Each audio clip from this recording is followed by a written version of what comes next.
Hello, everybody, and welcome to Xpound special cover of Comicon in New York 2013. Woo! I have a shitload of people with me. Alright, so if I get your name wrong, oops. So we have here from the Gaming Zone, we have Mole. And hello. Yep. And we have from that show that nobody watches, James Phoenix.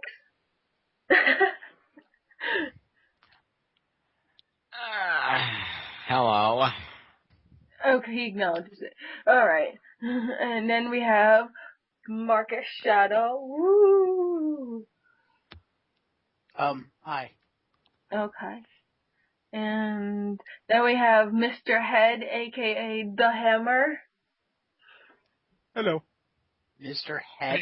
Yeah, come on, that's totally his nickname. He wants everyone to call him that. Yeah, it's what everybody wants. This is true. And then we have the Fallen Angel. Oh wait, and Queen of Hearts, Tiff, and Fallen Angel. Yay! Hello.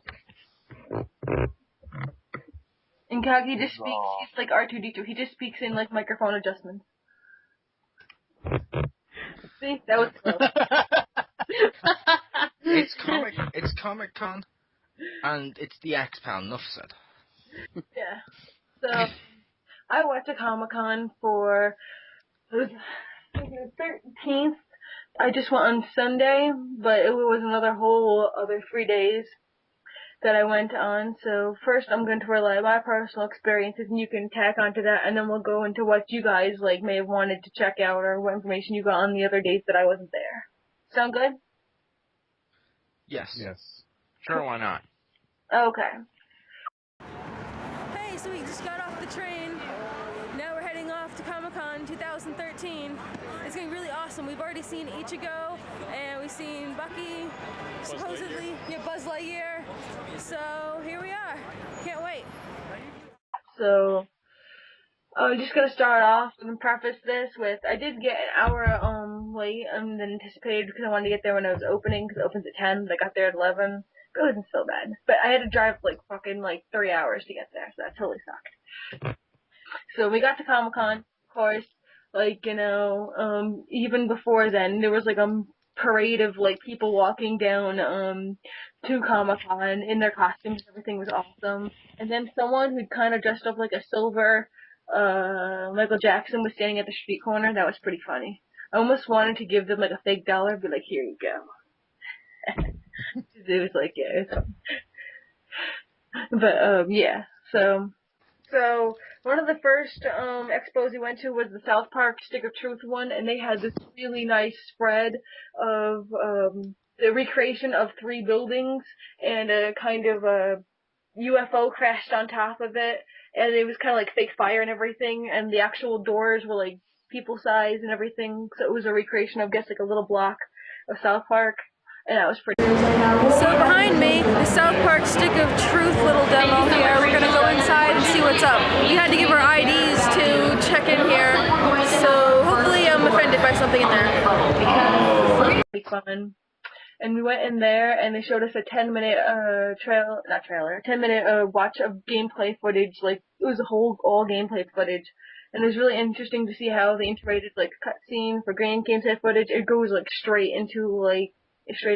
It doesn't look like, in some games you get like this big CGI like scene, and then you have like, okay, now it's gameplay, and you can clearly tell the difference. Well, here it's pretty much like the same, which I enjoyed because it feels still like you're in the show now because it still looks like the show. And the main character, they give you a name that slowly upgrades per time. Like, you start off with like douchebag or something, and it'll be like, douchebag, no, don't do that thing or whatever, and stuff, and you'll as you progress, they'll call you slightly nicer things, I guess, which are still insulting. I don't know. But it was really fun. We got to watch like the battle scenes and stuff where, like, there was this one where I think, it wasn't Butters. Who was it? Because Butters was on our team. Who was the other one? Clyde? No, it wasn't Clyde. Shit, who was it? Who's the jittery? Not the jittery one. Who was it? No. Tweak, no. No, it, Yeah, Tweak's the jittery one. no, it was the one with the crutches. Is that Timmy? Jimmy. Jimmy. That's Jimmy. Okay, so he was singing his bard-like song because he was an elf, and it would show like the lyrics of his song while he's empowering these elves you're fighting. Then he'd be singing these hilariously offensive songs, and like the elves would get like +1 attack or something. And if you keep attacking them, sometimes either they like fall over and pass out, or they'd be like, "Screw you guys, I'm going home. I don't want to deal with this shit anymore." You know, it's pretty funny. Like, cause, like, they want to, like, cosplay more, or, like, it's just hilarious. And you have, like, loot them and stuff, and it's great. And their bodies, like, there. Nice. I will say, I think most people in this conversation are really looking forward to that game. Yeah. I know I'm looking forward to that game. Mm-hmm. I'm annoyed that, like, if I got there, like, early, like, the first day of Comic-Con, I would have been able to pre-order it there, right then and there, but they ran out of, like, stuff, so I was like, cause you get the bonus of the Cartman thing. And, oh, well. What Cartman thing? The Cartman, like, the action figure with the, like, or not the action figure, but it's like a model with the hat, and he's got the staff, and, you know, it's from the game. Nice. Yeah. So you get that there, but they ran out on the first day. Just like they ran out of the frickin' Pop, like, Stan Lee 2013 Comic-Con thing, which was awesome. I wanted to get that one, too, but they only have one left, and apparently they said this one's just a display one, and they can't be sold by anyone. I'm like, God damn it. Still one fucking technically left. Like, so you just stole it, right, when they turned around? I should have, man. You should be like, what's that over there? Are those naked boobs? And the guy's like, what? And you just take it and run. I think See, like, that's why for Comic-Con, you should have gone cosplaying as a gonk droid, so you can hide lots of square boxes inside your costume. gonk droid. I want to see anyone cosplay as a I gonk agree with droid. I don't know what it is. What an awesome costume. It's the square and, like, most useless thing ever from Star It's a square Star Wars. Dalek. Think of it like that. Is that like the maintenance droid that I remember having to kill in Phantom Menace on PS1? It may have been. Okay. I think I know what you're talking about, because I had, like, a book about all the different types of droids when I was, like 12 or something like that, so. Nice. Yeah, so that was the first. Did the book have the droids you were looking for? Yeah. I guess so, Nice. by default having all of them. Yeah, just to make this easier on people, due to the people in the conversation, inserting below, as we said before, we record this on Skype, and sometimes we have to show images to each other. Booyah! I give you Gonk Droid for people, and for anyone else who's unfamiliar with that what looks Gonk like Droid it. was. Yeah, they were. Yeah, in the Phantom Menace game, they were up in the vent system. You had to crawl through on the spaceship, and you had to kill them because they were like shock cleaning things in your way. You kill them while they're innocently doing their job. That's cool. Pretty much, but if they come near you, they're like electro-cleaning shit, so able to electrocute you would kill you, so you have to kill them to get through, or avoid them if you can get around through the maze. But it's easier to just destroy them. Oh, I will go further into that, Rick. Uh-huh. Battlefront. On the Battlefront games, I used to hunt them in the Jawas down, shoot them, and stuff like that. And once I did die death by Gonk Droid by crashing my speeder bike into one at full speed that took me out. I was like, oh my god, I just died by Gonk Droid. But yeah, back to Comic-Con, I believe we may have lost James for temporarily, but we will continue. We will soldier on. Okay. So the next one I saw a 20-minute gameplay of Watch Dogs, which I had not heard of like anything other than the fact that the name existed. Literally everything. Now we're gonna see an exclusive trailer for Watch Dogs. At least I know. I've got. So, yeah, I completely wouldn't even went in there, but my other friend that I went with, who you may have seen on my latest Let's Play of Zombie U, like the latest few episodes, I had a guest. That was the same one I went to Comic-Con with. So, yeah, he was like, let's go see Watch Dogs. I'm like, I don't know about that. It'll be cool. I'm like, alright, well, let's check it out. So we ended up waiting like quite a bit of a long time, and we met to this girl who is apparently girlfriends to the champion of like StarCraft stuff or whatever. I don't know what StarCraft is, but apparently it's a thing and like it's competitive. And Wait. Huh? What? Wait, breaking news, StarCraft players have girlfriends? Yeah, apparently the champion of StarCraft's girlfriend was the one who was running the Watchdog Expo thing. I don't think I I'm want to more live in amazed. this world anymore.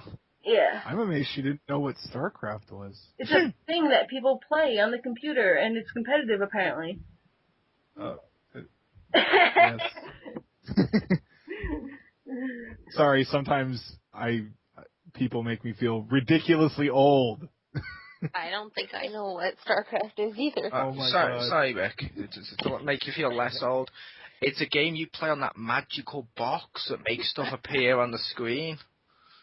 That wasn't the part you were referencing. Damn you kids and your computers. I know. So is that Minecraft in space? Yes. Is it old? Now drink some bleach. No, just to make the stupid joke, it's Phantasy Star in space. Yeah, so... Which doesn't make any sense. Yeah. So there was that, and there was this big like StarCraft like thing and competition going on that I didn't really pay attention to. It was loud and annoying, and had like this big crowd of people like all the time. So I generally avoided that area because I don't want like a million people off my face. So now the Watchdog trailer was pretty awesome, but it was kind of under, I'm not gonna say armed guards, but like guards who looked like they were gonna beat people up if they recorded things. Because I did see this one guy throw this guy's iPhone across the room, and I was like, holy shit, you know? So they were armoured guards that didn't look armoured. No, they were ET Special Edition guards with walkie-talkies. I said it's like armed guards, but they had like giant muscles, and like they weren't armed like with weapons, but like I'm sure their hands and arms could require like be weapons, you know, and stuff. Fair enough. But like anyway, so the trailer looked pretty friggin' awesome, and you took control of like the whole like city and stuff. And having never seen that, like this one guy was like, okay, like I just have to this lift me up. Now I can hack this bulldozer over there to run that guy's ass over, you know. And then you just hack like the streetlights to cause an accident, which will like delay traffic. So like you have to like I don't know, not get caught by these people now who are in this car. And it was just like you have like control of your like whole entire environment and stuff, and that's like pretty cool. Where you don't like, I mean, there are weapons that you buy and stuff. But personally, I would love to like create more like weirder ways to kill people, you know, instead of just shooting them. Like I'd rather create a car accident to kill them, or rather have like hack this like giant thing to drop on them instead of just taking and buying a gun and shooting them like traditionally. So I liked all the non-traditional related deaths. That's pretty cool. Yeah. Nice. If he's still here, I know Marcus is looking forward to Watch Dogs. I am. And one of them was this tracker thingy. It was like this just noise-making thing that people would walk over to, and then as soon as they did it, like blew up in their face, and it was really fucking hilarious.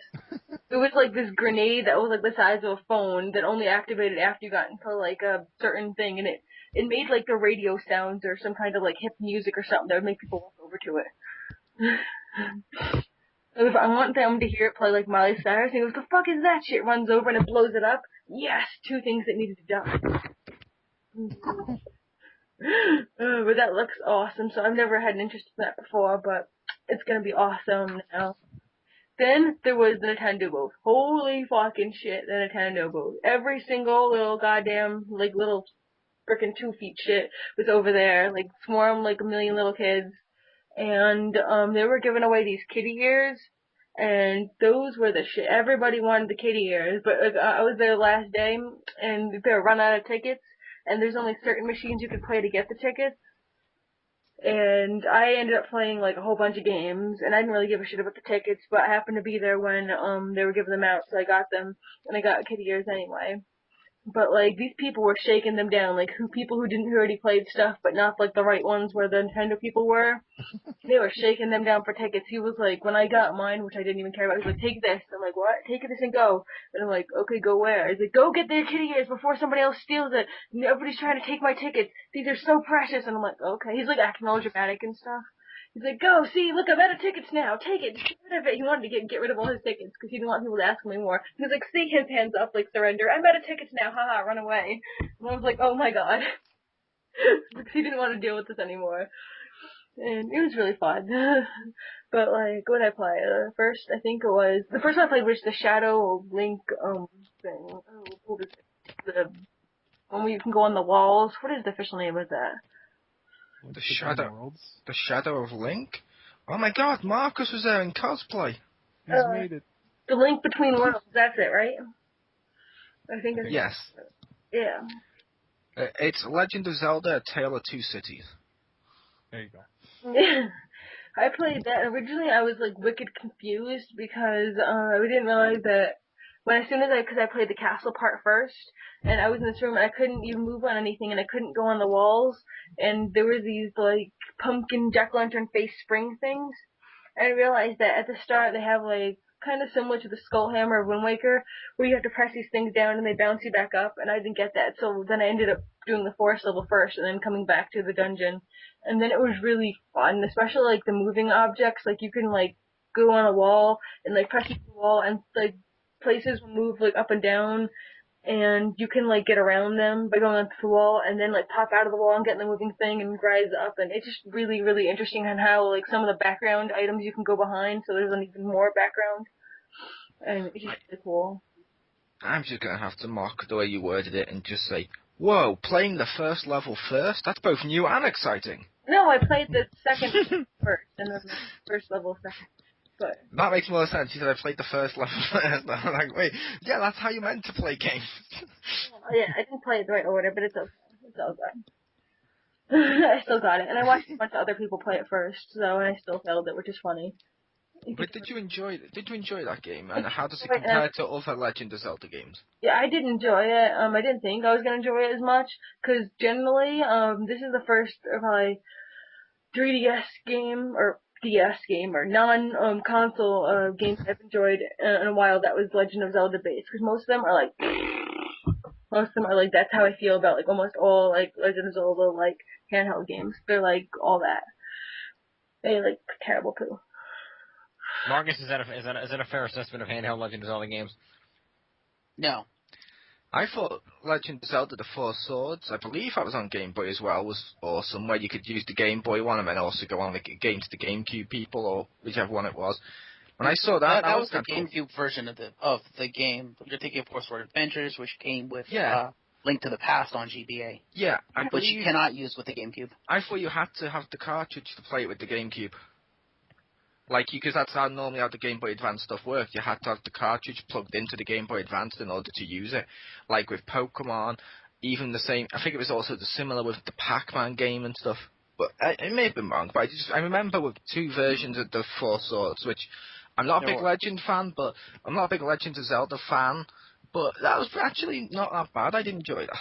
I didn't play that game. The only ones I played was the Phantom Hourglass, the Spirit Train, and the Minish Cap.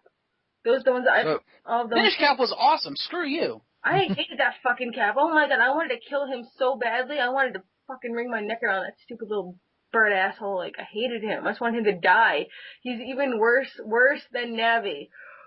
Oh my god. It's a better story than Skyward Sword. Just to make the joke to annoy Geeky Girl, but Spirit Tracks was awesome. It's the Mario Sunshine of Zelda games. Mario Sunshine is good, and this is not good. Okay? So we need to... Oh, you. Mario Sunshine 2. Yeah, Spirit Tracks is horrible. Yeah. I should know. Spirit Tracks... I know Spirit Tracks is horrible. I was just calling Sunshine is horrible. I hate Sunshine. I love Sunshine. Sunshine 2. Alright. Okay. So then I played Sonic's Lost World. That was fun. It was kind of disorientating at first because like you're moving around, and sometimes it feels like you're moving the world around more than you're moving Sonic. Sometimes like that can get confusing. But other than that, only downloading that. Woo! Yeah, that was pretty... just bought that 1 minute past midnight when it became available in the UK. Bought that on the Wii U. Currently downloading it. Woo! Lots of videos for that coming from me. Hyped my shit. Like yeah. The core concept, I did really well on it, and it was really fun and stuff. Then Holding out our content now on the Xpound should be called Boom Jimmy Style. Boom Jimmy Style. Ha. And gave Jim props. Then I played, it was the Cat Mario one, Super Mario Cat World or something. Super Mario 3D World. Yeah. Coming holidays on Wii U. That was really, really fun. I love the catness of it. And, you can climb up walls and stuff. I like the see-through tubes where you have like a whole like underground network of like tubes and stuff. That was really fun. Although we played with 4 other people, so that kind of got chaotic because people go off the screen and you lose your bubble, and then like people are jumping on top of you, and it drives me a little crazy. And and then like I mentioned in the past, looking forward to that game. That looks awesome. Like you mentioned, the see-through tubes and some other elements. It doesn't look like people thought, where there was just like, it's another Mario game. It looks like, while it is similar to New Super Mario Bros. And Mario 3D Land, it looks like they've changed enough that it's actually a pretty innovative game in terms of the Mario franchise and where it evolves to, which that's kind of cool. I like stuff like that.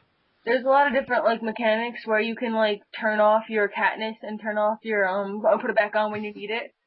And that was really helpful. And I especially, I'm going to sound like a dick, but I especially love that I can just run up the frickin' flagpole and get my 1-up anyway.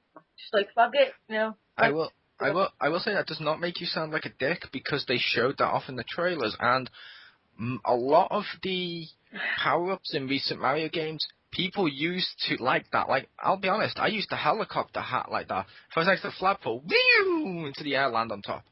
Yeah. Or I sometimes did the dickish thing of got Crispy to grab me when we were playing local co-op, which he can contest to like another time. But yeah, and said to him, "Jump up, Chris, and so we can both land on." And right as he goes to do it, I then jumped off him, knocking him to the floor, and landed on top. And go, "Thanks for that." Betrayal. Yeah, betrayal. I betrayed him. I'm like, he's your Yoshi. Yeah, now you know how Yoshi feels.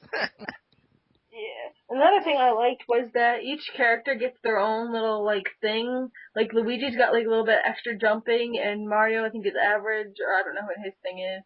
And Peach, I think, what has she got, an umbrella or something, or, I don't know. Doesn't she float? Yeah, I think she floats, but I don't know. I didn't pay attention. I was the Luigi character. Oh. So, like, but everybody has, because the guy was explaining it to me as I was playing, but I didn't really care what he was saying because I was playing it. But Luigi has like extra jump, and other people have like other abilities of some sort, or like extra things that some other character can't do. So that's really interesting. And no, I will say there is one part of it that drove me crazy, and I would advise not playing with 4 people if you do it. We had to do this one water level with this Yoshi. It looked like a cat Yoshi. It had like the body of a Yoshi and the head of a Yoshi, but it had like cat arms and legs. So, and a cat tail. And it was like kind of surfing on its stomach, and it like a banana boat. All the people had to lean the right way or jump like the right way, otherwise you would like die. And with 4 people, that is like, no. Especially 4 people you don't know. Like, just no. Don't do it. You can't do it. Because everybody's going every which way direction. I'm not talking to him. I'm not saying, go this way, go this way, go. We're all just trying to do our thing. And it was goddamn impossible. I could not do it. We didn't make like more than like 10 feet without dying. Because everybody's trying to go their one which way. So I'd advise, like, that would be, like, maybe 2 people, or if you're gonna do it, if you really, like, feel like, yay, go teamwork and friendship or whatever with 4 people, make sure it's 4 people you know. Because that is not gonna happen any other way. I would say it has to be 4 people you know. There's no online multiplayer. If some dudes break into my house that I don't know, I'm not gonna look at them and go, "Hey, do you wanna play Mario?" Well, that won't happen. I might. Because, like, with the 4 people I played with there, like, we were all just going all over the place. Even though you'd think, hey, like, you know, all this shit's, like, spikes to the right, everyone's gonna move to the left, right? Nope, some people decide to move to the right anyway, just see what happens, or maybe they think they can jump it, or fuck, you know, it's...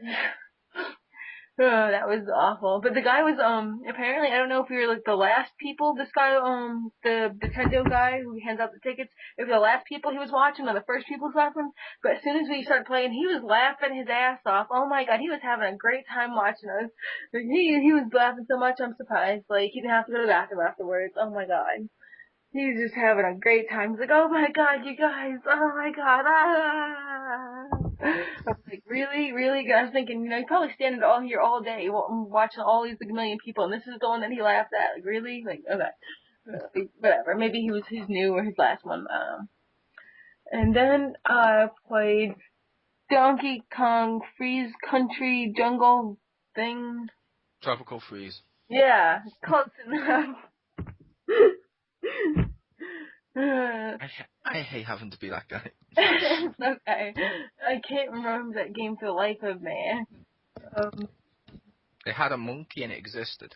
No, I mean, like, the name of it. But it was pretty interesting, although one weird thing was when I was playing as Donkey Kong, and there was this pink little bird that, like, backed up into me and attacked me, like, with its butt, and it took off 2 hearts. I'm like, whoa, what the fuck was that?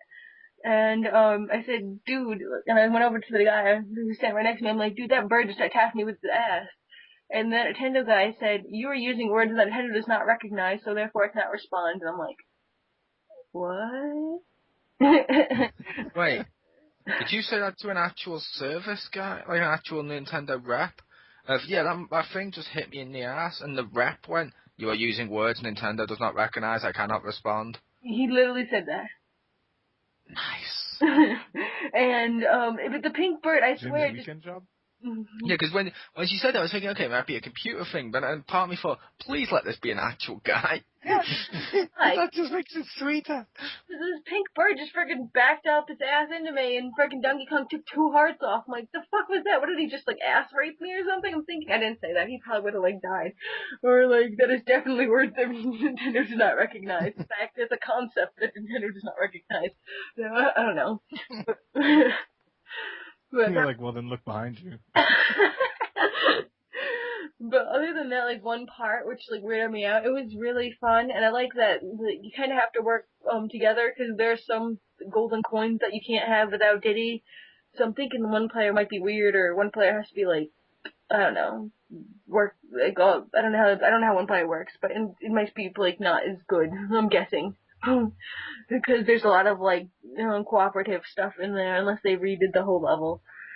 And then I played the minecart level, because like every Donkey Kong's gotta have a minecart level. That's like their thing. I'm surprised they don't have like just minecart levels, all of them, and have like people or character or people create them and just keep uploading them and stuff, and they don't have like a whole community like based on that. But See, my thing with that is the game looks cool and all, but as any diehard player will tell you, in order to play a Donkey Kong game, you need bongos. there were no bongos. Is it sad I owned them on GameCube? I owned the Donkey Kong bongos. I still have those. Nice. Never used them, but I have them sitting right. I can see them from where I am. You need to at least use them once just to experience how weird it is to play a game with bongos. But I say the minecart level was friggin' amazing, and I purposely put it on extra hard so I could try, because I wanted to really, because I think I'm good at minecart levels. And yes, it took us 3 tries to do it, but we completed it. And a lot of kids didn't even do it on easy, and I made fun of them and made them cry.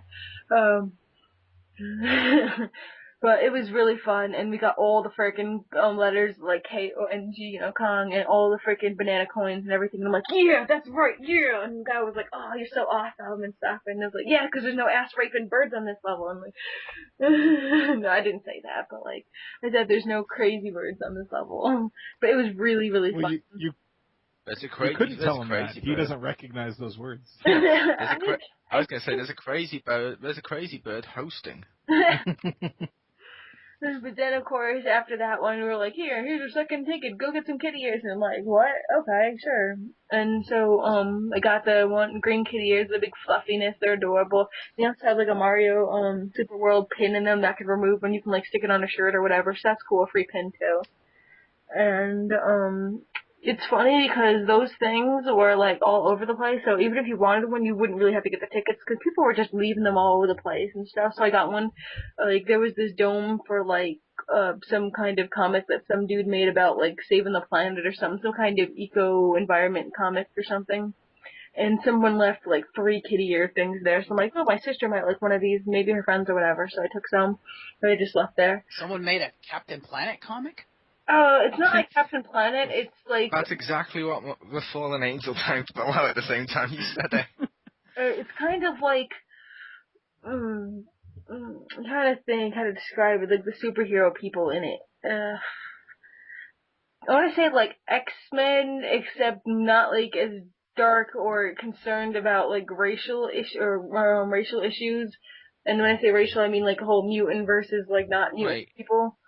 So what you're saying is, it's like X-Men, but without everything that makes X-Men cool. That's what you say. It's like X-Men, but without everything that makes X-Men cool and X-Men. Brilliant. Also, I don't know if this makes it worse or better, but all the superheroes have, like, guilds, I guess, that are based off one animal, that are all, like, each guild has a specific, way they save the planet, I guess. Like, Mole Guild!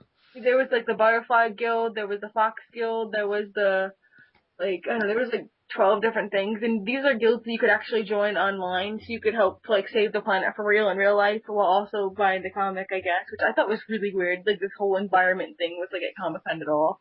I mean, but, hey, it's also a comic, I don't know which one came first, so, I'm not gonna, like, judge. But, like, it was really, really weird. And it's like, hey, do you want to go in the dome of, like, awakening or something? I'm like, okay. You're gonna awaken you to environmental issues. I'm like, The Dome of Awakening, you step inside, it's just an alarm clock on a table. Well, it was just this dome, and they were showing all these, like, nature images. I'm like, oh, man, I thought that was cool. I thought that was the name of a game or something, like Dome of Awakening or some badass game or, like, thing, and it was not. Because they wouldn't even tell you what it was until you went in there, and they started their eco speech. So, yeah, that was kind of, like, anticlimactic. Eco speech activate.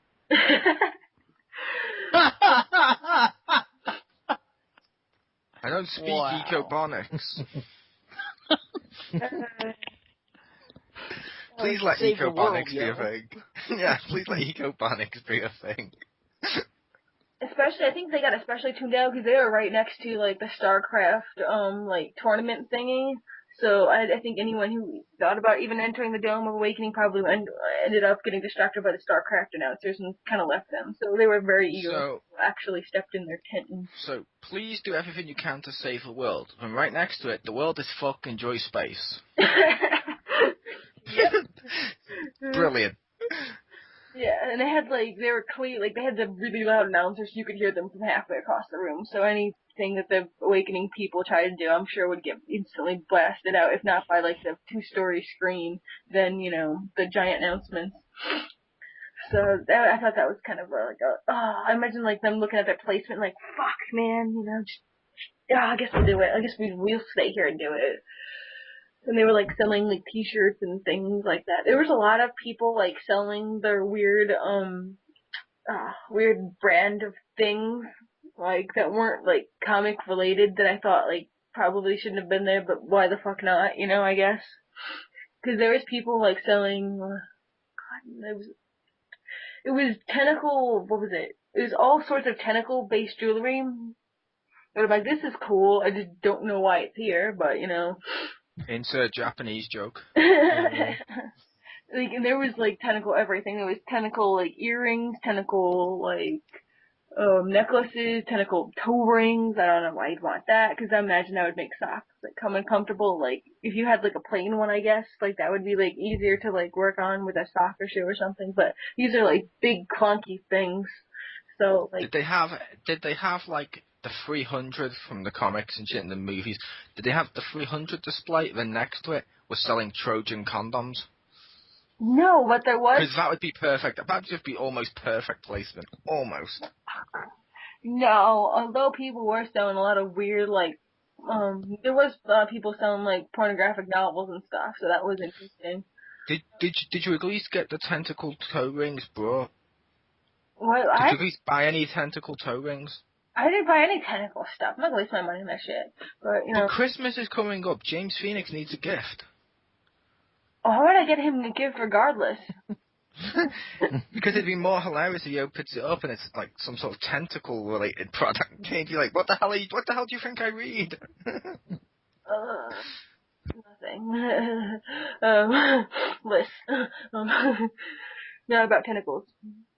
And what was it? There was a lot of, apparently, plushies that are food are really big now. Like, I don't know why that is. Like, wouldn't you want a plushie with a face on it of a banana? Like, it has a face, it's cute. I'm like, yeah, it's kind of, I can understand, like, the whole sushi thing, because that's, like, Japanese or whatever. But, like, random, like, it's a cabbage. Yeah, with a face. I want a banana with a face toy, just so I can see the look of terror in its eyes when I place it next to my King Kong plushie. Yeah, so there's like a lot of like unusual stuff. Although I did enjoy like the Doctor Who section. That was pretty awesome. Doctor Who. But like they had these like the stop motion like little Doctor Who like little action figure thingies, but someone bought the last one before I could buy it, and I was like,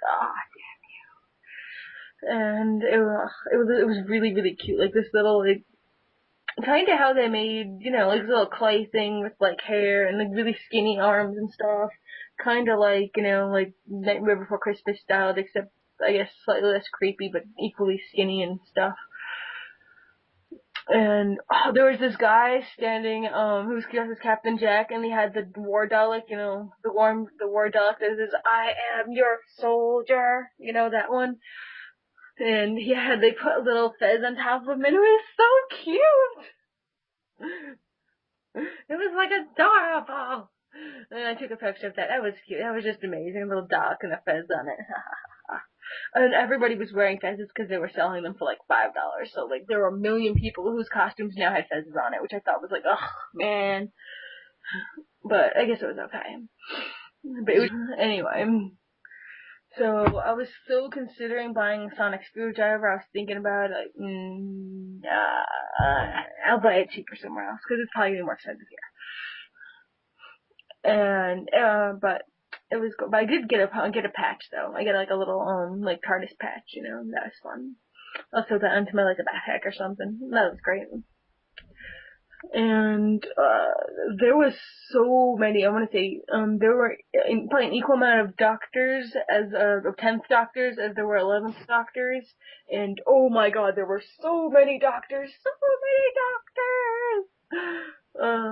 Although I only saw one person dress up as the 4th Doctor, Tom Baker with the long scarf, and he made his own little canine and stuff. It was so cute. But like, yeah, that man is a hero. What? That man is a hero. Oh yeah, he was actually standing right next to the what I would call the actual regular man Superman, the average man Superman, because he had like the muscle shirt, but he was kind of fat, and stuff, and he looked like Superman if he was like a normal American, Right. Like I am a comic book guy. Yeah. Yeah, I mean, he's not that fat. He was just like slightly like overweight, And he had like the muscle shirt and everything, and he had like the hair, like, and it was just great. So I'm like, he's average. Mole, I didn't think you could get over here to go to New York City Comic-Con. No, she said slightly fat. I'm really fat. As me dressed as Venom proves. You're not true. Me dressed as Black Spider-Man. You're kind of American average. Like, you might be fat like for English people, but like you're like average here. Oh no, I'm fat or obese in UK terms. In American size, I'm underweight. Yeah. In America sizes, I'm anorexic. Not judged by what clothes they sell. Yeah. I'm like, yes, they sell clothes of my size. But there was one really, what was it? I'm trying to remember this shirt that I saw. Not the HM01, you bitch, but...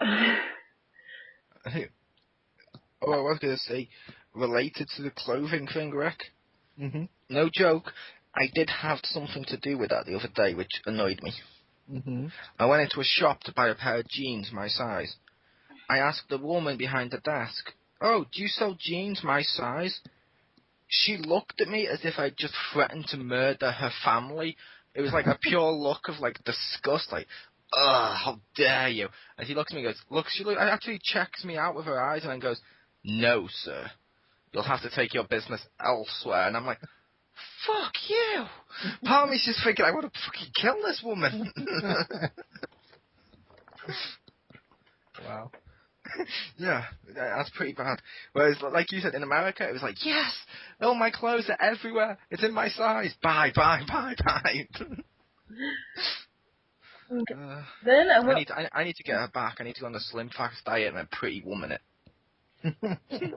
So then I went over to the Power Rangers booth, and I got the Red Ranger to give a personal message to James Phoenix, which I would love to include here, given his permission. James says yes. Okay. Sure, why the hell not? It was funny.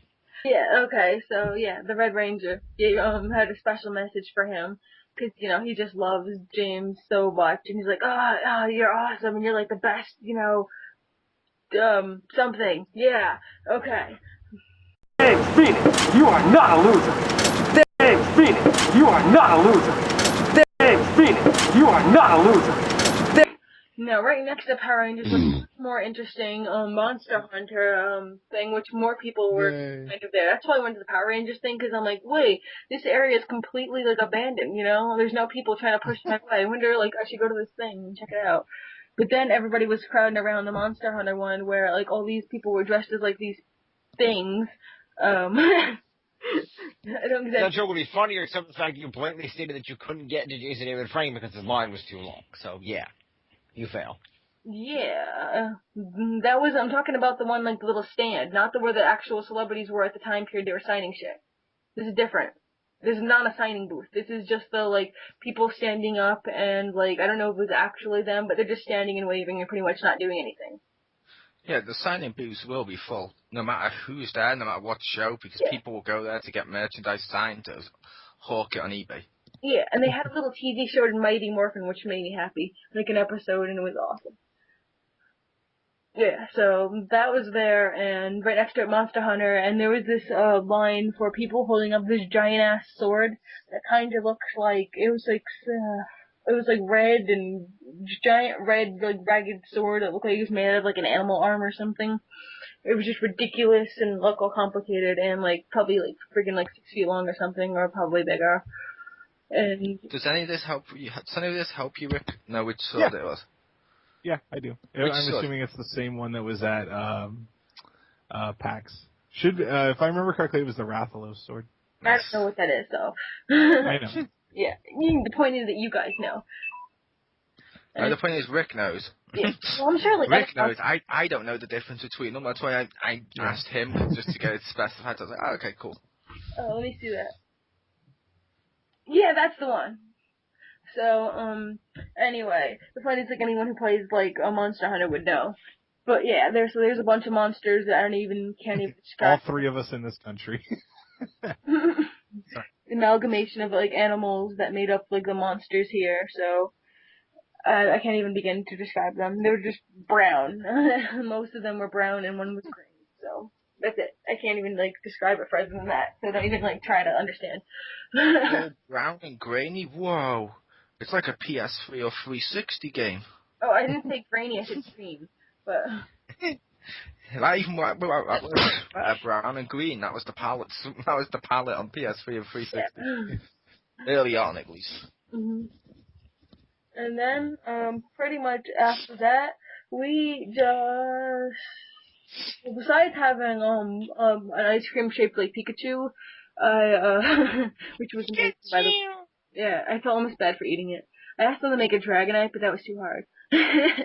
If you ate it too fast, did you hold your head screaming, ah, Thundershock? Oh, that'd be amazing. I should have done that. No, but there was a guy walking around with Deadpool, but he had an Enderman hat on, which was interesting. I didn't exactly quite get that, but Deadpool can appear in anything, I guess, so why the fuck not? Fuck Deadpool. Probably. There's so many of him. You should have seen, I was walking in the Deadpool photo shoot to see all the different types of Deadpools. Oh my god. So many Deadpools. Oh god. Anyway, the last thing I think I checked out was like either the bajillions of comics or the life-size Lego things of Halo, which were also awesome. So yeah, that's kind of what I did the whole time. So what about you guys? Now you guys can like totally talk about the stuff that you like read about it, or maybe wanted to check out, or stuff that happened on days 1, 2, and 3, or news about it. And I feel like to ask a question real quick. Since you mentioned those Power Rangers only doing booths around, was there a guy walking around hawking those new Samsung watch phones? What's I don't know what that is. The new Samsung watch phone. I don't know if it's an actual watch phone or if it's one that you can hook up, like Mole said, with the iPod to your cell phone, because it's called Samsung Galaxy Gear. I've not seen that, so. Because if you haven't seen it, Geek Girl, there's a really cool commercial there's two different commercials where both of which they basically show all these old 80s and 90s TV shows where people had awesome wrist communicators. The first one shows clips from the shows, and the second one shows like models of the communicators. And it's like, oh, here's a Star Trek one, and Penny's from Inspector Gadget, and the Power Rangers one, and the one that David Hasselhoff wore in Knight Rider, all these different ones. Nice. And then they're like, it's about time. Then they showed the Samsung Galaxy phone watch. No, it says after all these years, See, it's finally real. And see, that's cool, but the greatest watch of all time is still the self-winding watches where you can put on your right wrist, and that shit will wind itself when you're looking at the computer at night.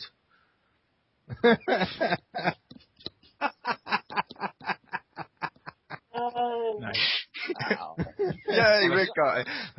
This is a joke that only Rick understands. You'd be masturbating, Jim. Up and down, it'd wind your watch. Yeah, because they have a little thing in it. When it moves, it'll charge the watch. So I just... Fair enough. It was a joke you had to think 3 steps in to get. Fair enough. Okay, well, I did not see any of that. Although, my God, I can't see how all these freaking guys walking around in these tight clothes. Seriously, you know how hard it was for me to resist just grabbing somebody's ass. I mean, ridiculous. All these guys freaking walking around crazy tight little left. It's very difficult for me. I feel and sometimes, I don't know, I feel I don't know how old these people are, so sometimes I feel like a pedo. I'll be I can't see his face. I don't know how old they are, That's what you should have done, Geeky Girl. That Nintendo representative, you should have then grabbed his ass. When he said, you're using words I don't understand, grabbed him in the ass, said, where am I touching you, huh? Where am I touching you? But he wasn't wearing any tights, so, it wasn't the same. That's about the guys that, literally, totally you can tell they weren't wearing any underwear, because, that's, there was no line, because that's how tight their tights were, you know? You heard it here, folks. Geeky Girl has a tights fetish. All you men who want a chance at her, go buy yourself a pair of tights. Well, you have to also look good in them. You can't just be a fat asshole and wear them, or otherwise I'll send you to jail. Says you. Aw, that disappoints me. I'm gonna have to hang up my Spider-Man one again. Yeah. Well, I'm sure you guys pleasure each other. Sizest. Yeah, that's the stuff that I saw. So, what is some of the stuff that you guys thought interesting about Comic-Con the other days that I wasn't there? And like I said, it sounds like you had fun, and I will let one of these guys go first, because most of the people here have been quiet. If you don't talk, I'm going to have to pick you by name, and you're not going to like that, so speak up. The streak continues. Like I said, I ain't got nothing, so I'm just going to sit here and nod my head in approval. It's okay. We know you know nothing, understand nothing. It's okay. Okay, fine. I'll go on. Fans at New York Comicon got a look ahead at Seth Green's Emmy, I believe it's an Emmy-winning as well, stop-motion animated comedy, Robot Chicken, featuring the new DC Special 2, Villains in Paradise.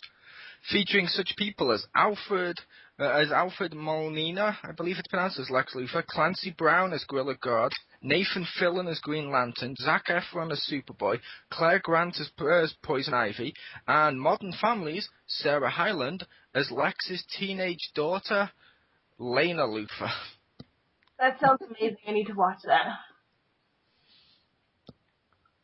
Wait. So 2 things. 1, Dr. Octopus is playing Lex Luthor.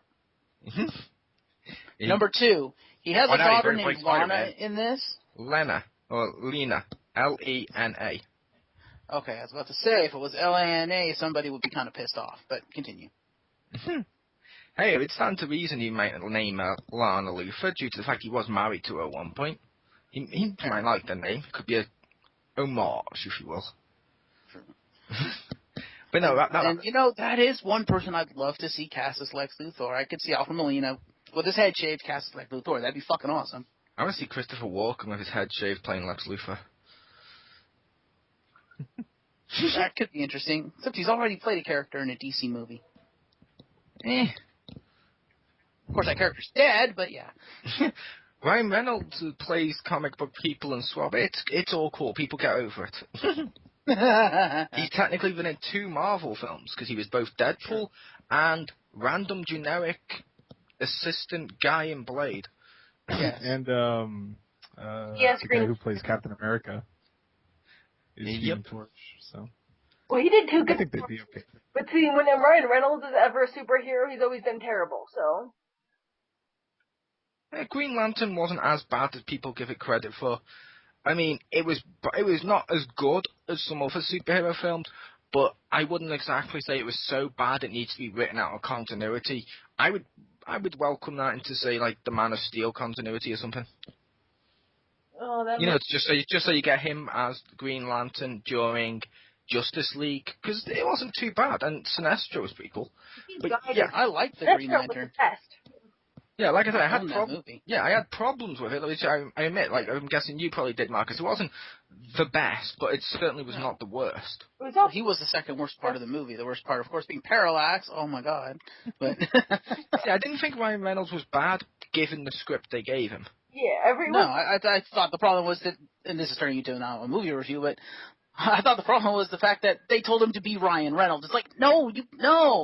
He's supposed to be Hal Jordan. He's not Ryan Reynolds. There's a difference here, people. There's no problem with this turning into a movie review. It's about time the Xpound had at least one movie review uploaded. Oh, fuck you. Number one, I agree with the mole. And number two, haha, banter. Haha, banter. Number three, you have to realize the thing is that Ryan Reynolds doesn't play anybody other than Ryan Reynolds in his movies. Yeah, yes, he does. The one movie where he was actually really good in and proved he could act, he played someone else other than Ryan Reynolds, and then after that he got pigeonholed as Ryan Reynolds. Yeah, what movie? Oh, I can't remember the name. It's the one where it ends with him in the hospital with his friend, and he's like, I never actually saw the entire movie, but I saw that scene. I was like, okay, yeah, he's pretty good. I helped him in. Yeah, you see why he got pigeonholed as Ryan Reynolds? Because the ones where he's Ryan Reynolds, people have actually heard of. Yeah, like I said, I'll admit, the one he's playing Green Lantern, like you said, he was a little too Ryan Reynolds. However, it worked in the sense that him as Ryan Reynolds, it wasn't the worst thing they could have done with the character. I mean, they could have really gone fucking horrible with that. Well, the thing that really gets me is he gets pigeonholed as Ryan Reynolds, and then the one movie where they should go to him and say, hey, play yourself, they fucking sew his mouth shut. Yep. Oh, God, Hollywood. Duh. Which, that's fine, but that now it's turning into a Green Lantern movie discussion. Does anybody else have any news from Comic-Con besides me? And I know James Phoenix has too. Does anyone else have news, just so we can get this out of the way so we're not constantly asking people? I don't. Okay, I'm guessing it's just me and you, Jim. Go, Jim. Okay, I want to mention the fact that, as I referenced earlier, the former green, white, red again, and black Power Ranger J. David Frank was there in the New York Comicon signing autographs. And to continue this little back and forth that they've been having, he once again challenged WWE superstar CM Punk to a fight. This has been going back and forth for a while now, where he's been challenging. He wants Punk to fight him in a. I don't know if he wants to fight him in an MMA fight or a wrestling match, but he wants to. I think it's an MMA fight, and he wants to fight CM Punk, and they're kind of going back and forth, saying they would, so JDS keeps saying Punk's not responding to him, and Punk needs to take the action, and Punk keeps like shrugging it off. So I would like to see that fight. I think it would be good. I'd like to see that in the wrestling.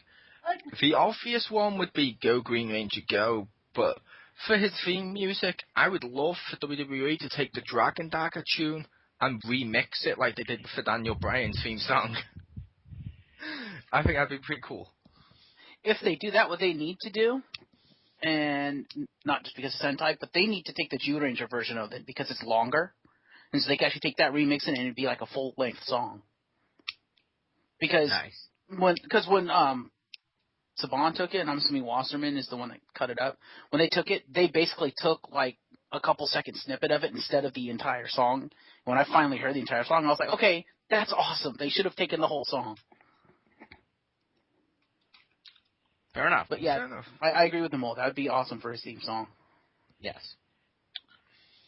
So Mole, why don't we go back and forth? What do you have next? Okay. I have three more, but yeah. News. Okay. This one, I'm excited for it just to see if it's what I'm hoping it is. But Marvel will give this series a new number 1 in February, with Superior Spider-Man 27 now going to kick off. the Goblin Nation, which Slott is creating with artist Giuseppe Gamoli. I don't know if that means anything to anyone, but yeah. In the story, Spider-Man will go up against the mysterious new Green Goblin and the army he's been building, the Goblin Nation. That means it's technically a matchup between Spider-Man's two greatest foes of all time. It's technically a matchup between Doc Ock and Green Goblin, the man that killed Gwen Stacy versus the man that killed Peter Parker. Although Slott hasn't revealed who's actually the Green Goblin. I mean, it could be someone else other than Norman, but who cares at this point? But Slott did say that Marvel has been billing Goblin Nation as the end. But the writer asks, what is it the end of? I'm hoping this is Norman Osborn under the Green Goblin mask, and I'm hoping he kills the Superior Spider-Man in that he realizes that's not Peter Parker, and he wants Parker back. It's like Joker with Batman type thing of he doesn't want a fake Spider-Man, he wants actual Spider-Man to play with. So it's like, you know what I mean? Because technically Green Goblin's robbed Norman Osborn of his greatest victory. So it would be cool as fuck to go to that in terms of a comic, in terms of the artist pretty cool. In terms of the overarching story, it'd be a great way to bring Peter back. It'd be a great way to establish the status quo once again, but I don't know what you guys think, or if no one gives a shit because it's comics. I'll admit, the first time you said the Goblin Nation, my mind shot straight to, it's going to be John Cena under the mask. That would be a plot. But, yeah, that would be Pumpkin cool. But, yeah, no, bring Peter back. I haven't read any Superior Spider-Man, but I've heard enough from you, Mole, to say, yeah, I don't want to read Superior Spider-Man. Give me Peter. Yeah, and then they have this big fight, and the Superior Spider-Man dies, and then the mask comes off, and we find out it's Peter Parker in Norman Osborn's body. Yeah. Actually, that would be kind of awesome if it's Peter Parker, maybe not necessarily in Osborn's body, but Peter Parker under the mask, like, I want my identity back. Now I'm going to kill you to get it. Oh god, if they did that, I know what they'd have to do, which would be just convoluted as fuck. To make it so he could actually kill his body, but yet still be Peter Parker, he'd have to have possessed Ben Reilly's body. Or I was going to say, bring Ben Reilly back. What if it's Peter Parker in Dr. Octopus's body? Then he'd be Doc Ock, not Green Goblin. He has extra arms. Use them. It's like Venom peeling back his face in Spider-Man 3. Yeah. Well, I would assume that once Doc Ock's actual body, quote, died, unquote, the arms detached themselves. Because there was nothing left to, run the arms. So it would literally be him without the arms. Yeah. It depends on the version you read, because in that one really dark future Spider-Man story, Doc Ock's arms were alive and walking around with the rotting corpse still attached. That's true. I hadn't thought about that. But anyway, what was I going to say? Oh, yeah. And in terms of, he could be possessing Ben Reilly, except didn't they establish that Ben Reilly was the real Peter Parker at some point? They said Ben Reilly was the real Peter Parker, but shockingly enough, people didn't like it, so Ben Reilly had to die, and Peter was established as being the real Peter, and it was all a plan by, I believe, the Jackal to fuck with Peter. Ah, fair enough. Yes, sorry. Next bit of news from James, then. Yes, then. Okay, so I did want to talk about one thing was there was a panel for Person of Interest, first season review on the not first season, but effectively an opening review available now, Rise from the Airways on the Xpound, and they had a number of the cast, almost the entire cast there, except for the best character on the show, Mr. Finch, portrayed by Michael Emerson, which sucked. But all the others there, Reese played by Jim Caviezel, some of the bad guys, the allies, they were all there, as well as executive producer Greg Plageman. And so they showed some clips from upcoming episodes that haven't aired yet, which is pretty cool, showing things that were going to happen. And that's a great conversation where some of the women of the show talked about how glad they were that the female characters in the show were so strong and shown as being very capable on their own and not dependent on the men to save them or to back them up or whatever. And let's see, they also added that there was that Jim Caviezel singled out Jonathan Nolan and compared him to a young Orson Welles, saying that he was a great visionary, which was cool. and they just kind of went back and forth. Basically, they're going to find out things about Finch, and then others were trying to build a machine before him, and he's just one that succeeded. There was some comparisons between the machine and the real-life Prism computer, except that unlike the NSA, Finch actually cares about people's civil liberties. And there's going to be a puppy. Aww. So, yeah, Person of Interest looks like some good stuff coming up. They have a lot of the actors there. It looks like it was a great panel. Back to Mole. Well, fair enough. I'll admit I don't watch Person of Interest, but if you do, that sounds cool as fuck. But launching this February from Dark Horse Comics, a 6-issue series, Terminator, the enemy of my enemy. Is my friend. Is my friend. No, just the enemy of my enemy. This is what it's called. It sees the original T-800 return only 1 year after the event of the original Terminator film, so it's set in the 80s. And he has a deadly mission, but unlike the original movie, there's no savior from the future trying to stop him, or even tell the people of 1985 or who or what this basically killer is. The series writer has described this as basically trying to recapture the fear and the unknown and some of the horror aspects of the first film, because when it went to action and stuff, which did work for the Terminator series. They mentioned that, and they also said, and there's probably going to be a new model of Terminator included too. But if they're bringing back the T-800, does that mean Arnold is going to play him? It's a comic. Oh, it's a comic. Okay, I thought it was like a TV show. From Dark Horse, a six-issue series. Ah, cool. Yep. And if you're wondering who's doing this, it says it's Joe Lee is making it, and it says so the series is basically, this series is his Firestorm collaboration with Jamal, I believe it's Eigel, fresh off the stint doing G.I. Joe and DC Smallville season 11 comic series. Is Eigel and he's already basically designed several new characters for this series, so it could be good.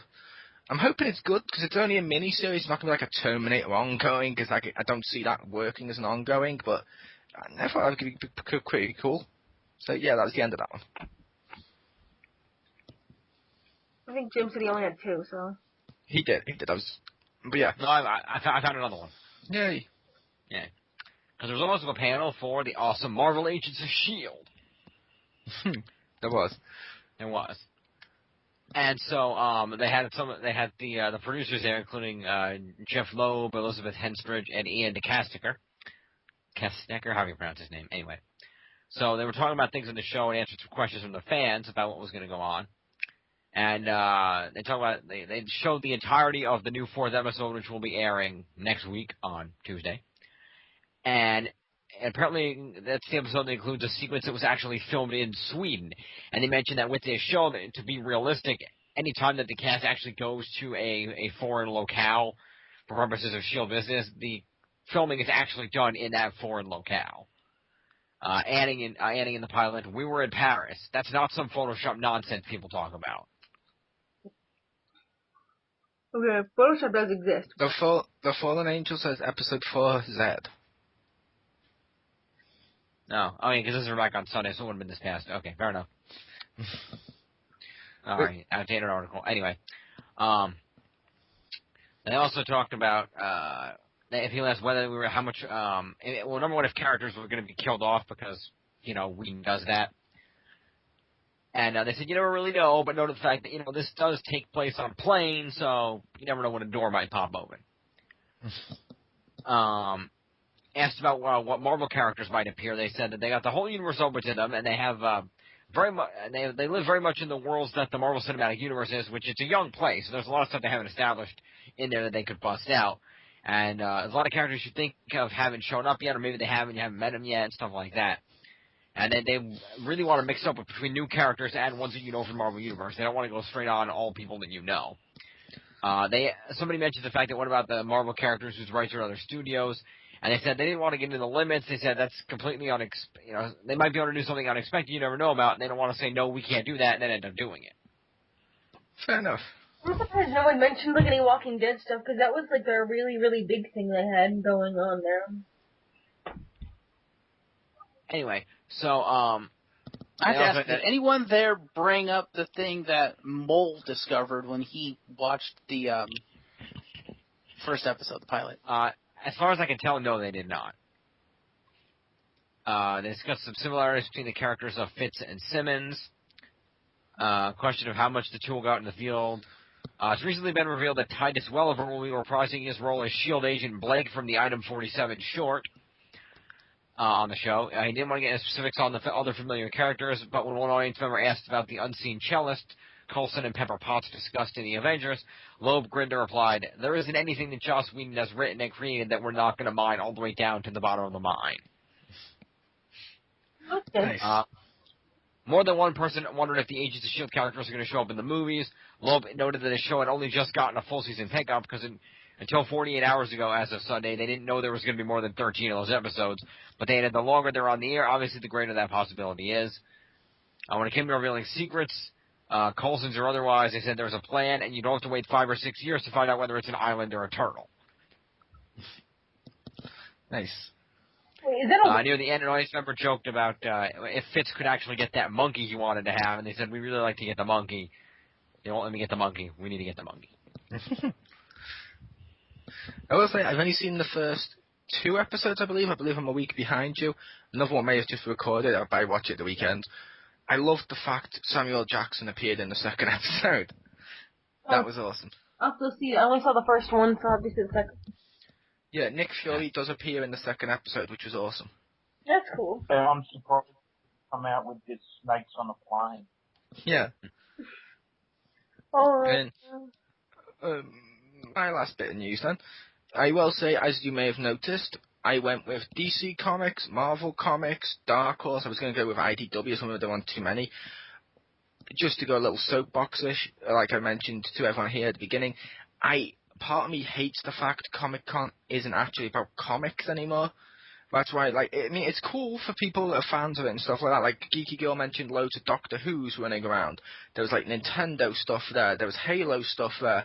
It's none of these should be at Comic-Con unless it's unless there's a comic about it, and then it should only be about the comic, if that makes sense. But that's just a personal thing of mine. That's why I try to only do one non-comic bit of news. My non-comic bit of news, though. Star Wars Rebels, as we all know, the trailer hit the web about, a week ago, 2 weeks ago? But fans have been wondering and asking for new stuff. During the panel, Pablo, I believe it's Pablo Hyglo, I can't pronounce foreign names, introduced the world to, and he mentioned, and I'm going to post below again, like I posted at the beginning, just so people can freshen up on what he looks like. There he is, the Inquisitor. The Inquisitor will be the main villain, who has been sent by Darth Vader to eliminate all of the remaining Jedi in the galaxy. Which some people have pointed out, they could, based on the fact this is in between 3 and 4, they could have used Starkiller. Just saying, even though I don't like Force Unleashed, they could have gone that route. But, okay. However, this evildoer wasn't the only thing that had been shown off to those in attendance. They were treated to the first look at the stormtroopers, and also other various minions, and the Empire's fleet of vehicles. One of the most interesting vessels of the Empire that was unveiled at the panel was the Imperial Troop Transporter.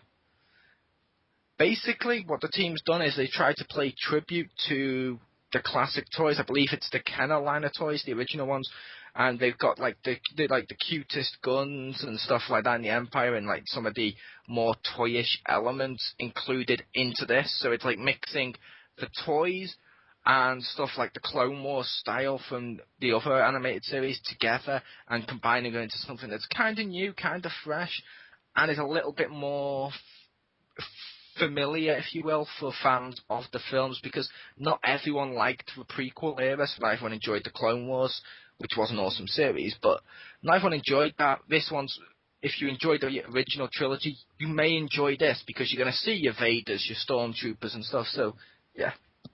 That was that. Woo! Is Tiff in here? She's been really quiet. Or the Queen of Parts, or whatever. I don't know, is the Queen of Hearts here? I don't know. Or the Fallen Angel? Because neither one of those two, I don't think either one of those two has spoke on voice yet. Besides the intro, which is kind of hilarious. Yes. Well, I really didn't ask most, you're talking about that Star Wars thing. Will there be any appearances of those little box stories we were talking about earlier? The Gong Droids. Yes, Gong Droids. I would imagine possibly. Nice. Hell, it's a Gong Droid. You know how important and vital they are to the universe, that there's probably going to be an episode just about how they came into fruition. They get their own spin-off show. Yeah, the Gong Droid Gong. As it was. I would buy that. I will admit, I do own a few Gong Droid action figures. Nice. They're cool. But yeah, I think that wraps it up.